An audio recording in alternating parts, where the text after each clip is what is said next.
Son zamanlar insanlar çox vaxt detoks edir. Bu nə dərəcədə faydalıdır? Ümumiyyətcə, insan öz orqanizmasını necə təmizləməlidir? Detoks proqramı, yəni detoksikasiya sayılır, orqanizmdən toksik maddələrin xaric olunması proqramıdır. Amma mən bunun tam lehinə deyiləm, həm də əleyhinəyəm.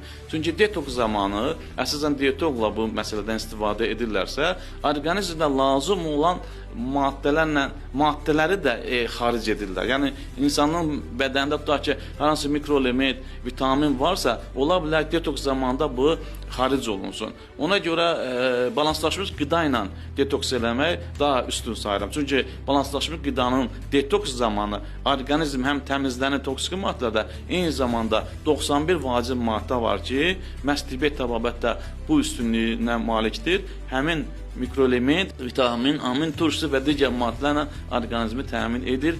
Həm detoksikasiya, həm də orqanizmin bərpası baş verir.